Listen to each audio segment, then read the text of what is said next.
Hello everyone, मेरा नाम भरत जांगीड़ है।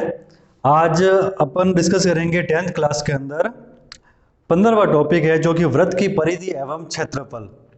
व्रत के बारे में तो हम शुरू से पढ़ते आ रहे हैं, 6th क्लास से 5th क्लास से व्रत शुरू हो जाता है। बेसिक आइडिया तो सबको होगा।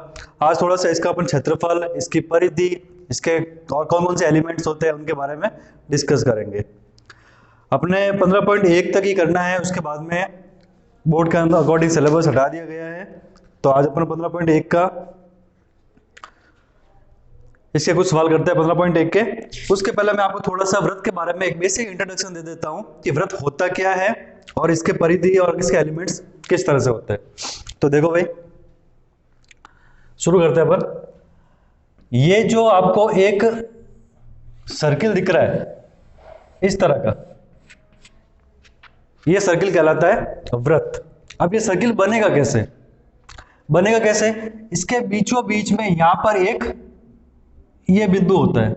ये जो बिंदु है ये इसका कहलाएगा केंद्र। इस केंद्र का उपयोग क्या है, क्या काम पड़ता है केंद्र का? तो इस केंद्र के यहां पर जब आपको वो इंस्ट्रूमेंट यूज करते हैं उसके अंदर जो प्रकार आता है, उस प्रकार को इस केंद्र बिंदु पर रख के समान जो इसका गैप होता है वो बराबर खोलना है। वो हिलना नहीं चाहिए, वो ज्यादा कम नहीं होना चाहिए। जब समान गैप रखते हुए अपन इसको चारों तरफ घुमाते हैं किसी पेपर पे, किसी समतल आकृति के ऊपर, जब अपन इसको चारों तरफ घुमाते हैं तो एक सर्किल बनता है। ये सर्किल ही व्रत कहलाता है, ठीक है। और इसका जो ये बीच का वाला बिंदु है जिसके सहारे अपन ये बनाते हैं, जिसको जहां पर प्रकार की नोक रखकर बनाया जाता है, इसको अपन केंद्र कहते हैं, ठीक है। अच्छा, ये जो इसकी जो ये बाउंड्री बनती है, ये वाली, ये जो इसकी बॉर्डर है, इसको अपन बोलते हैं परिधि। इसको बोलते हैं परिधि, ठीक है। ये जो बॉर्डर बन रही है इसकी, इसको अपन बोलेंगे परिधि। ये व्रत की परिधि कहलाती है। जैसे वर्ग के अंदर जो उसकी चारों भुजाएं होती है, जहां से मान लो कि यहां से शुरू किया अपन ने, यहां से शुरू करने के बाद यहां से पूरा घूमकर वापिस ये जो यहां तक आते हैं, ये व्रत की परिधि है। जैसे वर्ग, जैसे त्रिभुज, जैसे आगे समांतर चतुर्भुज, इन सब की जो चारों भुजाएं होती है उसमें अपन बोलते हैं परिमाप। उसी तरह से इसके अंदर बोलेंगे परिधि। जैसे वहां परिमाप होता है, इसमें होता है परिधि। अच्छा, एक और चीज होती है इसके अंदर कि भाई परिधि तो यहां हो गई और ये रहा इसका केंद्र बिंदु। तो केंद्र बिंदु और परिधि, इसको जो ये मिलाने वाली लाइन है ये कहलाती है इसकी त्रिज्या। इसको बोलते हैं अपन त्रिज्या। ये हो जाएगी त्रिज्या, ठीक है। अब त्रिज्या अगर आपको पूछ ले कि व्रत की त्रिज्या किसे कहते हैं, तो आप क्या कहोगे कि व्रत के केंद्र बिंदु को व्रत की परिधि, यानी कि जो सर्किल बना हुआ है, व्रत के केंद्र बिंदु को व्रत की परिधि से मिलाने वाले रेखा को अपन त्रिज्या कहते हैं, ठीक है। ये जो लाइन होती है त्रिज्या। चलो, ये तो इजी हो गया भाई, कोई बात नहीं। पर इसके अंदर विशेष बात क्या है? तो विशेष बात इसके अंदर यह है कि जो व्रत की त्रिज्या है वो सब जगह पर समान रहती है। मतलब कि चाहे मैं यहां नापूं इसको, चाहे मैं यहां त्रिज्या नाप लूं, मतलब मैं चाहे ये नाप लूं, चाहे यहां पर नाप लूं, चाहे यहां पर इसका नाप लूं, ये सब जगह पर इक्वल रहने वाली है। ऐसा नहीं होता है कि व्रत की त्रिज्या यहां पर तो आगे 10 सेंटीमीटर और यहां पे नापा तो बिल्कुल 5 सेंटीमीटर आएगी, नहीं, ऐसा नहीं होता है। अगर व्रत बना हुआ है, तरीके से बना हुआ है, तो व्रत की त्रिज्या का मान सब जगह पर समान होगा, ठीक है। आई बात समझ में? तो इसका मतलब क्या हुआ कि एक व्रत के अंदर जो व्रत की त्रिज्या होती है वो हर जगह पर समान होती है। जैसे मान लो यहां पर इस केंद्र बिंदु को मैं नाम दे देता हूं ओ। ओ यहां पर है केंद्र, माना कि व्रत का केंद्र है ओ। और यहां पर ये जो बिंदु है ना, जहां पे व्रत की परिधि को ये त्रिज्या मिल रही है, मान लेता हूं मैं यहां पे बिंदु का नाम है पी। इस बिंदु का नाम क्या दे दिया मैंने? पी मान लिया, कोई भी मान सकते हैं। एक और त्रिज्या खींची मैंने, यहां तो केंद्र बिंदु का नाम ओ हो ही गया, यहां पे मान लेता हूं मैं इसका नाम है, यहां पे जो बिंदु है परिधि पर, इसका नाम है क्यू। तो मैंने क्या बोला आपको कि जो वृत्त की जो त्रिज्या है वो सब जगह पर समान होती है। तो इसका मतलब क्या हुआ, ये ओपी को मैं अगर मेजर करूं, नापू स्केल से, तो ये जितना आएगा उतना के उतना मान किसका आएगा, ओ क्यू का। समझे, इसका मान अगर 5 सेंटीमीटर है तो इसका मान भी 5 सेंटीमीटर आएगा। ये डिफरेंस नहीं आना चाहिए, ठीक है, पहली चीज। सेकंड, जो वृत्त की परिधि होती है, वृत्त की परिधि, उसकी जो दूरी होती है केंद्र बिंदु से, वो हर बिंदु पर समान होती है। मतलब जैसे ये परिधि मान लो, मैं यहां पे एक बिंदु मान लेता हूं, यहां पे कोई भी बिंदु मान लिया मैंने, बिंदु ए मान लिया, मान लो। तो बिंदु ए की जो दूरी ओ से है, ये वाले डिस्टेंस, तो चाहे मैं यहां पर नापू परिधि को ओ ए, इसको मेजर करूं, इसको नापू, या फिर मैं यहां पे नापू, ये इक्वल आनी चाहिए, ये समान होती है, ठीक है। तो ये अपने को इसके अंदर समझने वाली बात है। अच्छा, त्रिज्या की बात तो हो गई भाई, ठीक है, त्रिज्या तो समझ में आ गया कि केंद्र बिंदु से लेके परिधि तक की जो एक सीधी लाइन होती है, एक दूरी होती है केंद्र बिंदु से परिधि के किसी बिंदु तक, वो त्रिज्या कहलाती है। अच्छा, अगर मैं इस त्रिज्या को आगे बढ़ा दूं तो इस तरफ, जैसे यहां पे आया, इसको मैंने आगे बढ़ा दिया, मिला दिया पूरा, मतलब वृत्त के परिधि के एकदम केंद्र, ये जो बीच में केंद्र बिंदु है, इस केंद्र बिंदु से एक लाइन जा रही है जो दोनों तरफ वृत्त की परिधि को मिला रही है। यहां पर भी वृत्त की परिधि है, यहां पर भी वृत्त की परिधि है। तो इस केंद्र से एक जो लाइन जा रही है, ये पूरी क्या कहलाती है, वृत्त का व्यास। इसको अपन कहते हैं वृत्त का व्यास। अगर आप इसको ध्यान से देखो वृत्त को, इधर देखो, एक और डायग्राम बना लेते हैं।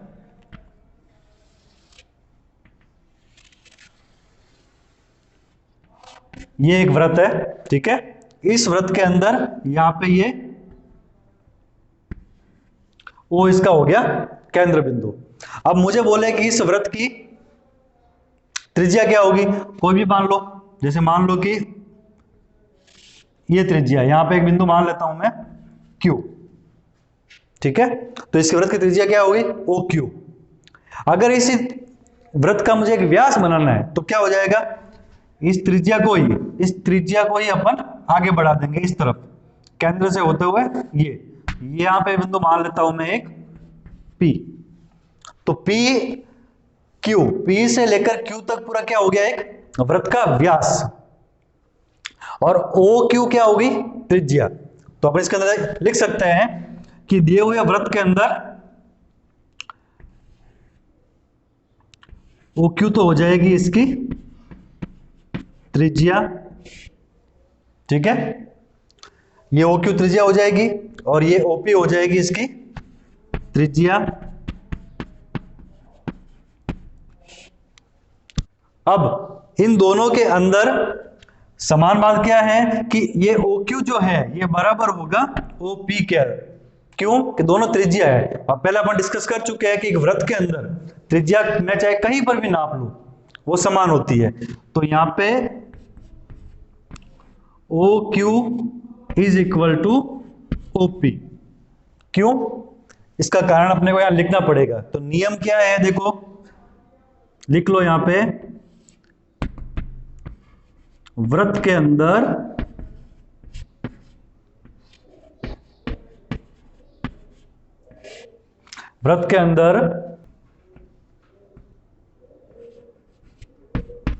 वृत्त के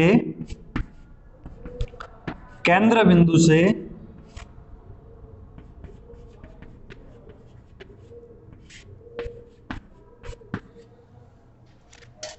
खींची गई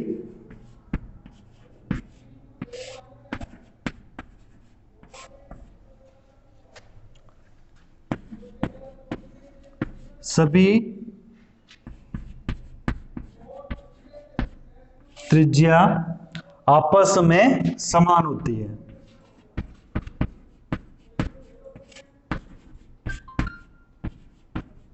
आपस में समान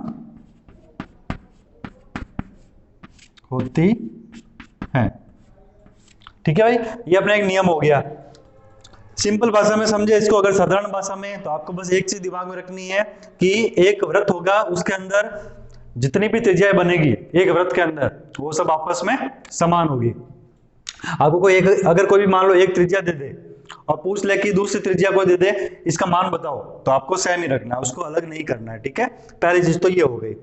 और इसके अंदर त्रिज्या क्या हो जाएगी, ये OQ भी त्रिज्या है, OP भी त्रिज्या है। अगर मान लो मैं यहाँ पे एक लाइन और खींच दूं यहाँ पे, जैसे OR, तो ये OR भी क्या हो जाएगी, एक त्रिज्या, ठीक है। सेकंड बात, अब आता है व्यास के ऊपर। व्यास क्या होता है भाई, तो व्यास ये जो पूरी लाइन है P से लेकर Q तक, जो केंद्र बिंदु से निकल रही है, ये व्यास है। अगर आप ढंग से देखो तो यहाँ पे OQ जो है ये भी त्रिज्या है, ये OP जो है ये भी त्रिज्या है, और व्यास जो है ये पूरा है। इसका मतलब क्या हुआ कि व्यास जो होगा वो त्रिज्या का डबल होता है, दुगुना होता है। तो जैसे मान लो कि भाई इसका मान लो 5 सेंटीमीटर है, मैंने आपको बोल दिया कि एक वृत्त की त्रिज्या है 5 सेंटीमीटर है, उसका व्यास बताओ, तो क्या बोलोगे आप, व्यास दुगुना कर दो, जस्ट डबल कर दो। 5 का दुगुना कितना, 5 दूनी 10, तो व्यास हो जाएगा इसका 10 सेंटीमीटर, ठीक है। तो वृत्त का जो व्यास होता है वो हमेशा त्रिज्या से दुगुना होता है, ये आपको ध्यान रखना है।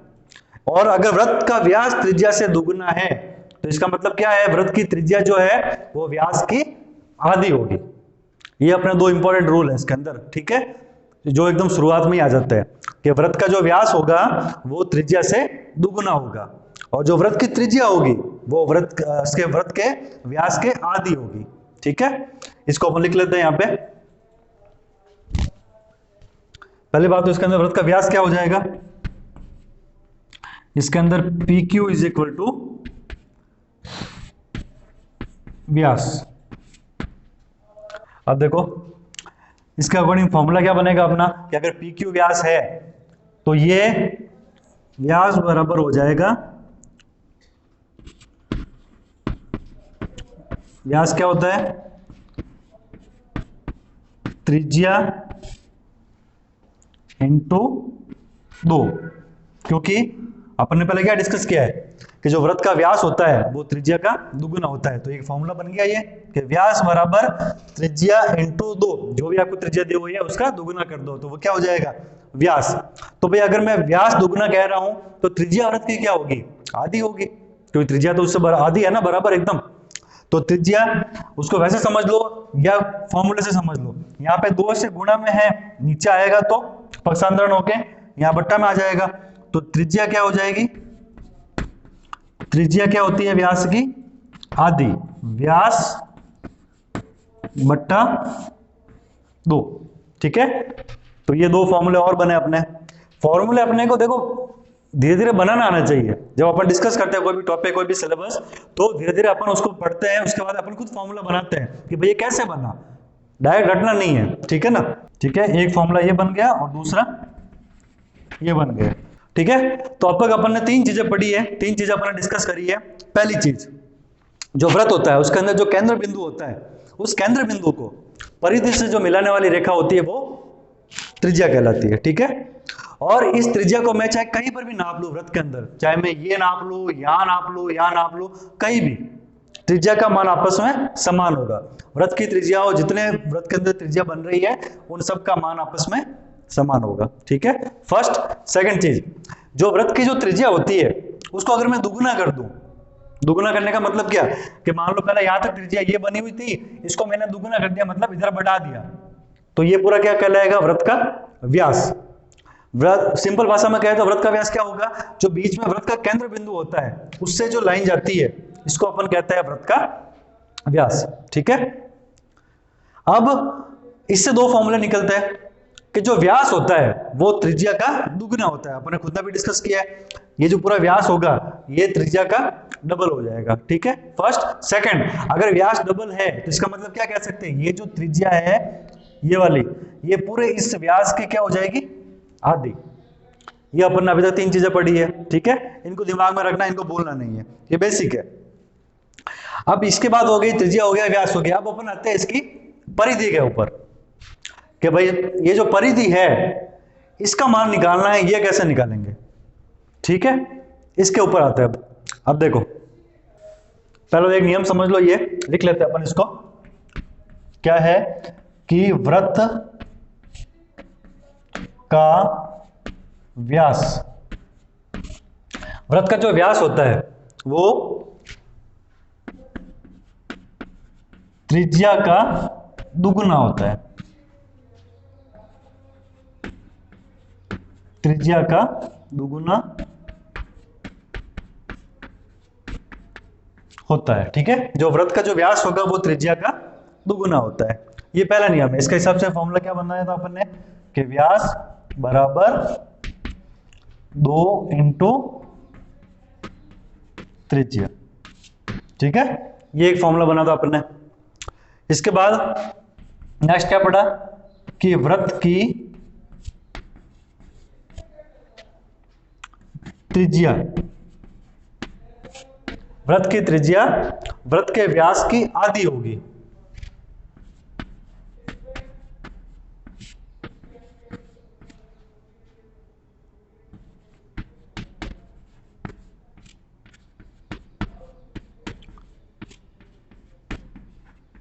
ठीक है, त्रिज्या जो है व्यास की आधी होगी। तो फॉर्मूला क्या बना इसका, त्रिज्या बराबर व्यास बट्टा 2। ठीक है, ये दो मेन चीज फैक्टर है इसके अंदर, त्रिज्या और व्यास को लेके। अच्छा, इसके अंदर डिनोट कैसे करते हैं, सिंबल दिखाता है ना अपन, जैसे भाई किसी का नाम है उसको मैं शॉर्ट लैंग्वेज में उसका जो निकनेम होता है उससे बुलाते हैं, वैसे ही वृत्त के अंदर त्रिज्या और व्यास को भी अपन बुलाते हैं किसी नाम से। बार बार ये नहीं बोल सकते ना, उसको इंग्लिश के अंदर जो अल्फाबेट होता है छोटे वाले, उससे अपन इसको निर्देशित करते हैं, दिखाते हैं कि ये त्रिज्या है, ये आर, ये व्यास है। तो कैसे, देखो जो त्रिज्या होगी ना,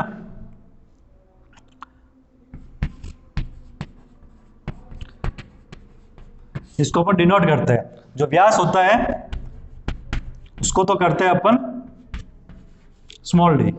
ठीक है, स्मॉल डी या कैपिटल डी, ज्यादातर स्मॉल डी। ठीक है, व्यास को अपन करते हैं स्मॉल डी से डिनोट, मतलब कहीं पे लिखना हो उसको सांकेतिक है, ये सांकेतिक। और त्रिज्या को अपन करते हैं आर से।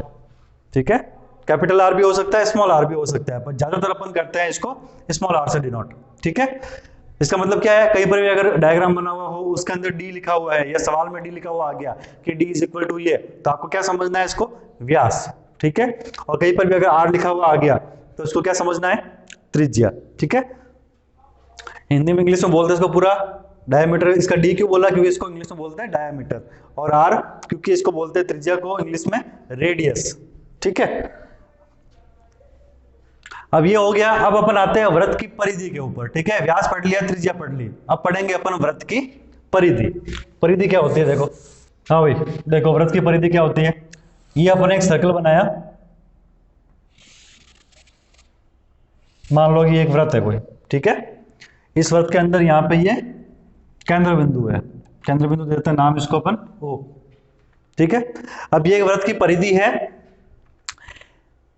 ये जो सर्कल पूरा बॉर्डर दिख रहा है आपको, ये वृत्त की परिधि है। ठीक है, इसका फॉर्मूला अपन बाद में डायरेक्ट करेंगे कैसा आया, लेकिन इसमें जो समझने वाली बात है वो क्या है कि वृत्त की परिधि को चाहे मैं यहां से नापू केंद्र से लेकर, ठीक है, जैसे मान लो यहां पर कोई बिंदु है P करके, तो चाहे मैं ये नाप लूं, चाहे यहां पर कोई बिंदु है Q, भले मैं इसको नाप लूं, यानी कि मैं OP का मान निकाल दूं भले ही, या OQ का मान निकाल दूं, ये आपस में क्या आएगा, समान आएगा, ये आपस में इक्वल आएगा। उसका कारण क्या है कि आप गौर से देखोगे अगर, तो एक्चुअल में ये OP क्या है, ये त्रिज्या है। क्या है, त्रिज्या। और इधर भी ये OQ क्या है, त्रिज्या है। ये भी R है और ये भी R है। तो जितनी भी R होती है, जितनी भी त्रिज्या होती है वृत्त में, वो सब क्या होती है, समान। ये OP, ये OQ। ठीक है, अब इस सवाल कई बार एग्जाम में ऐसे आ जाता है कि वृत्त के अंदर आपको इसकी परिधि का मान निकालो। त्रिज्या दी हुई होगी कोई भी, ठीक है, त्रिज्या का मान दिया होगा, कितना भी हो सकता है, आपको सीधा सवाल पूछा जाता है कि वृत्त की परिधि का मान निकालो। या तो ऐसा आएगा, या फिर उल्टा आ जाता है कि वृत्त की परिधि दी हुई होगी ये वाली, और आपको पूछ लिया जाएगा कि त्रिज्या निकालो। ठीक है, सवाल घुमा भी सकता है, सीधा भी आ सकता है, तो उसके लिए आपको जरूरत पड़ेगी इसके परिधि के फॉर्मूले की। तो परिधि का फॉर्मूला क्या होता है, देखो सूत्र होता है इसका कि वृत्त की परिधि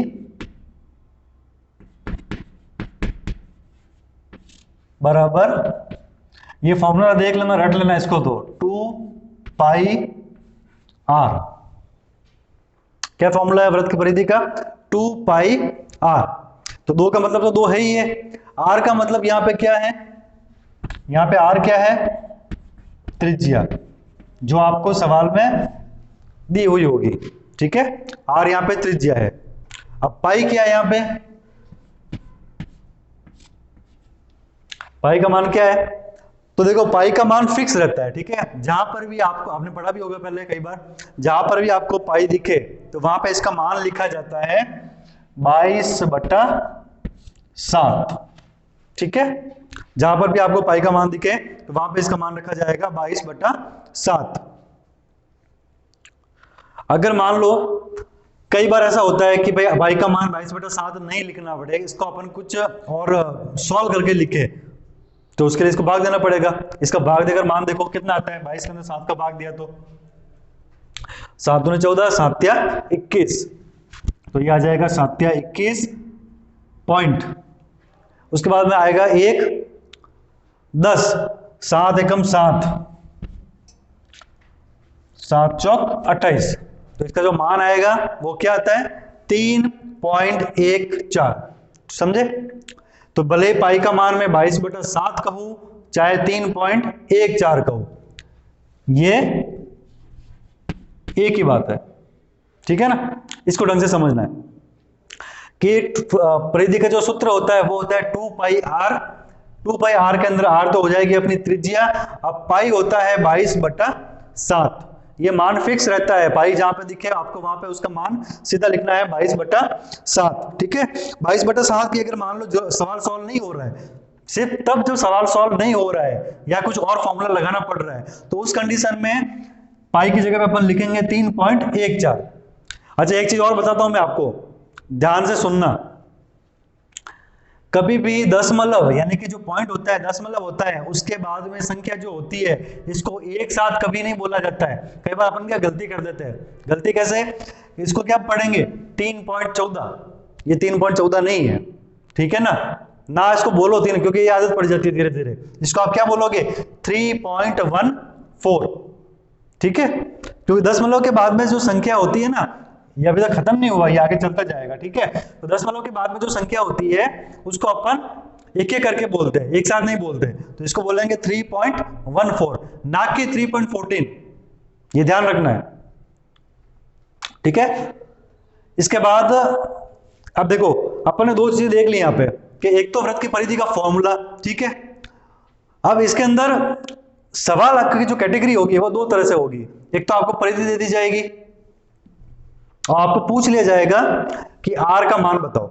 ठीक है, आर मतलब त्रिज्या। दूसरा तरीका ये हो सकता है त्रिज्या दी हुई हो, सीधा सवाल आ जाए कि वृत्त की परिधि निकालो। ठीक है, ये करना है। तो उसके अंदर कुछ नहीं है, फॉर्मूले के अंदर मान रखेंगे, उसको सॉल्व करेंगे, सीधा आंसर आ जाएगा।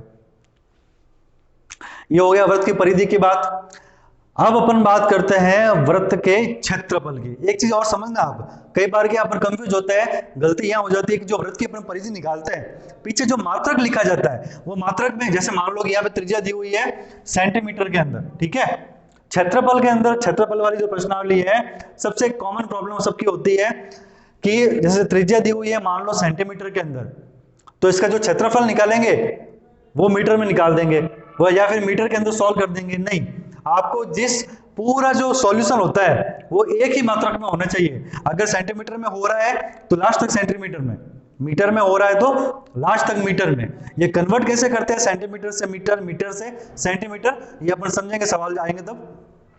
लेकिन ये बेसिक जानकारी आप समझ लो कि पूरा जो सॉल्यूशन होगा वो एक ही मात्रक के अंदर होगा। ठीक है ना, अब बात करते हैं अपन वृत्त के क्षेत्रफल की। वृत्त का क्षेत्रफल क्या होता है, इसका भी एक सूत्र है। ठीक है, इस सूत्र को भी आपको अच्छे से रट लेना है। इतना बेसिक सिंपल ये फॉर्मूला है, एक तो परिधि का 2 पाई आर और एक क्षेत्रफल का पाई आर स्क्वायर। क्षेत्रफल का फॉर्मूला हो जाएगा पाई आर स्क्वायर। ठीक है, अब इसके अंदर वही मैंने आपको बताया, जैसे पहले पाई का मान तो क्या हो जाएगा, पाई इज इक्वल टू हो जाएगा 22 बट्टा 7, या तो 22/7 बोल दो या 3.14। ठीक है, ये पाई का मान हो गया, और आर यहां पर रेडियस है, ही है, आर बराबर त्रिज्या। तो ये दो बेसिक फॉर्मूले हो गए अपने पास, एक तो परिधि का और एक क्षेत्रफल का। इसको अच्छे से याद करना है। अगर इतना आपने कर लिया, ये ढंग से समझ लिया, ये जो बेसिक चीजें हैं, त्रिज्या, व्यास, परिधि, परिधि का फॉर्मूला, क्षेत्रफल का फॉर्मूला, तो 15.1 अपने इजीली हो जाएगी। ठीक है, बस इतना सा ध्यान रखना है कि जो मात्रक सवाल में दिया हुआ है, जैसे मीटर दिया हुआ है तो उसको मीटर में सॉल्व करना है, सेंटीमीटर दिया हुआ तो सेंटीमीटर में सॉल्व करना है। ये पैटर्न अपने को लेकर चलना है। ठीक है, ये तो हो गई वृत्त के बारे में एक बेसिक जानकारी। इसके अंदर अलावा एक चीज और देख लेते हैं अपन इसके अंदर। जैसे अपन ने आर को, त्रिज्या को डिनोट किया अपन ने आर से, ठीक है, उसी तरीके से जो क्षेत्रफल की बात आएगी, क्षेत्रफल का कई जगह पे लिखा होता है कैपिटल ए, इसको अपन डिनोट करते हैं। ठीक है ना, क्योंकि क्षेत्रफल को इंग्लिश में बोलते हैं अपन एरिया। क्षेत्रफल को कई जगह बोलते हैं एरिया, तो एरिया का अपन ने ए को उठाया। ठीक है, क्षेत्रफल को इंग्लिश में डिनोट किससे करेंगे, ए को, ए इज इक्वल टू एरिया या फिर क्षेत्रफल। ठीक है,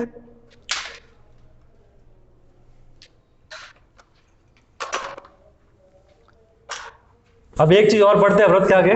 ये बेसिक जानकारी हो गई, इसके थोड़ा सा एडवांस लेवल पर जाते हैं। देखो भाई, अब तक अपन ने जो पढ़ा ये सिंपल टर्म थे, परिधि, क्षेत्रफल, व्यास, त्रिज्या, ये सब। अब एक थोड़ा एडवांस टर्म आएगा, ये वृत्त के बारे में पढ़ा भी है पहले, नाम है संकेंद्रीय वृत्त।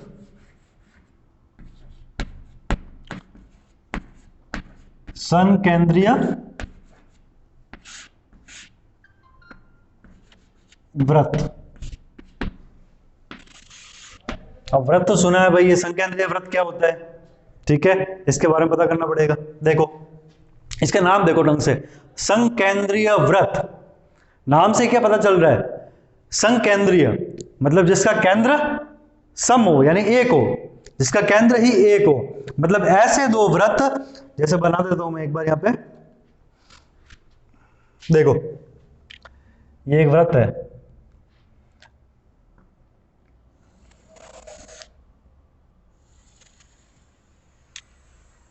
ये एक वृत्त हो गया। ठीक है, इस वृत्त का मान लेता हूं मैं केंद्र बिंदु है ये तो सिंपल वृत्त है, एक वृत्त मान लिया जिसका केंद्र बिंदु हो गया ओ, यहां पे इसका नाम दे दिया केंद्र बिंदु का ओ। ठीक है, अब ये जो इसकी त्रिज्या है, इस केंद्र बिंदु से लेकर इस वृत्त की, जब आप वृत्त बनाओगे, प्रकार खोलोगे, तो इसकी नोक को यहां रखोगे और पेंसिल को यहां रखोगे, इसको घुमाओगे ना, तो ये जो होगी ये इसकी त्रिज्या होगी। इस त्रिज्या का मान क्या है, कुछ भी मान लेता हूं इस त्रिज्या का मान, जैसे मान लो 5 सेंटीमीटर है। इस त्रिज्या का मान मैं मान लेता हूं जैसे 5 सेंटीमीटर। ठीक है, और यहां पे नाम देता हूं मैं, बिंदु है P, ये इसका मान हो गया 5 सेंटीमीटर।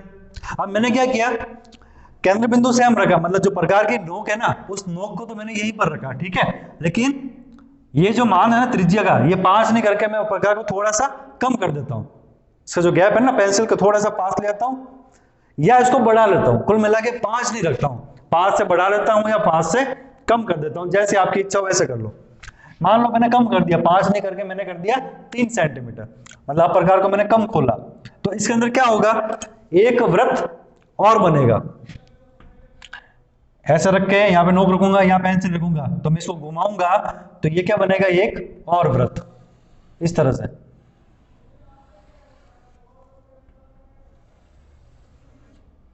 ये बन गया एक और वृत्त, और इसके अंदर ये जो चीज होगी, ये वाली, जिसकी त्रिज्या यहां से लेके, इसको मैं नाम दे देता हूं यहां पे Q बिंदु। तो ये OQ जो है, ये किसकी त्रिज्या हुई है, ये अंदर वाले वृत्त की त्रिज्या है। यहां पे खास बात क्या है कि जो दोनों वृत्त बने हैं ना, इन दोनों वृत्त का जो केंद्र बिंदु है वो समान है, केंद्र बिंदु समान है, यानी केंद्र बिंदु एक ही है। एक ही केंद्र बिंदु से दो वृत्त खींचे गए, दो क्यों, 3 खींच लो, 4 खींच लो, कितने भी खींच लो, कितने भी खींचे जा सकते हैं अनंत तक। यानी एक ही केंद्र बिंदु पर जो वृत्त खींचे जाते हैं, जो वृत्त बनाए जाते हैं, वो कैसे वृत्त कहलाते हैं, संकेंद्रीय वृत्त कहलाते हैं। वो उनको कहते हैं अपन संकेंद्रीय वृत्त। जैसे मान लो इसकी भुजा, इसके अंदर वाले वृत्त की त्रिज्या का मान मान लिया मैंने 3 सेंटीमीटर, और बाहर वाले वृत्त की त्रिज्या का मान मान लिया मैंने 5 सेंटीमीटर। ठीक है, तो अगर आपको पूछे कि क्या यह संकेंद्रीय वृत्त है या नहीं है, तो बिल्कुल है। क्यों है, क्योंकि दोनों का केंद्र बिंदु एक ही है। ठीक है, अब इसके अंदर सवाल जो आता है, आपको तो कई बार ऐसा है कि मानना भी पड़ेगा कि त्रिज्या, बड़े वाले वृत्त की त्रिज्या ये R1 हो गई, अंदर वाले वृत्त की त्रिज्या R2 हो गई। ठीक है, तो हो सकता है इसके अंदर अपन कह सकते हैं कि जो बड़े वाला वृत्त है उसको त्रिज्या मान सकते हैं अपन R1, ये वो मान के चलते हैं, जितने वृत्त उतने त्रिज्या मान सकते हैं, R1, R2, R3, R4 इस तरह से। तो ये बड़ा वाला जो वृत्त है, बाहर वाला जो वृत्त है, इसकी त्रिज्या को आप मान सकते हो R1। तो R1 का मान यहाँ पे कितना दिया हुआ है, 5 सेंटीमीटर। ठीक है, और R2 का मान, R2 की त्रिज्या कौन सी हो गई, अंदर वाली, जो अंदर वाला वृत्त है उसकी त्रिज्या है, यानी कि ये वाली। ठीक है ना, इसको अपन मान सकते हैं। ठीक है, अब ये इसका नाम दे दो, R1 जो थी कौन सी थी, बाहर वाले वृत्त की त्रिज्या, तो बाहर वाला त्रिज्या है मतलब ये वाली, तो नाम दो इसको, यहां से लेके O और यहां से P, तो त्रिज्या का नाम OP। ठीक है ना, R1 तो कौन सी है, OP, तो R2 कौन सी है यहाँ पे, अंदर वाला वृत्त, यहाँ पे O, यहाँ पे Q, तो ये हो जाएगी OQ। ठीक है, ये दो वृत्त है इसलिए R2 तक, अगर मान लो आगे और भी होते तो R3, R4 कितने भी हो सकते हैं। और ये 5 और 3 सेंटीमीटर अपन ने लिया है मानने के लिए। अब प्रॉब्लम क्या है ना कि सवाल इतना इजी नहीं आता कि ये संकेंद्रीय वृत्त है या नहीं है। सवाल क्या आएगा कि इन दोनों के बीच में, क्योंकि यहाँ पे दो वृत्त बन रहे हैं ना, तो इन दोनों के बीच में ये जो एरिया है ये वाला पूरा, या तो इसका क्षेत्रफल निकालो। ठीक है, संकेंद्रीय वृत्त का क्षेत्रफल निकालो, तो उसके लिए अपने को एक फॉर्मूला याद करना पड़ेगा जो इसके अंदर बार बार काम आएगा। ठीक है, अब फॉर्मूला क्या होता है इसके अंदर, टॉपिक हो जाएगा 2 संकेंद्रीय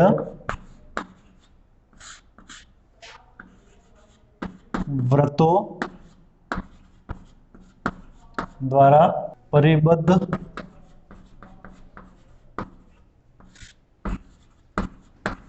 क्षेत्र का क्षेत्रफल।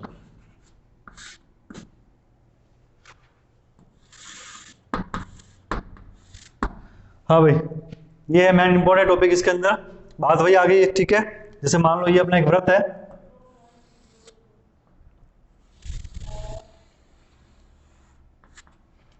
ये एक वृत्त हो गया, इसका केंद्र बिंदु ये हो गया। ठीक है, इसी केंद्र बिंदु से मैं एक अंदर और वृत्त खींच रहा हूं, अंदर वाला वृत्त हो गया,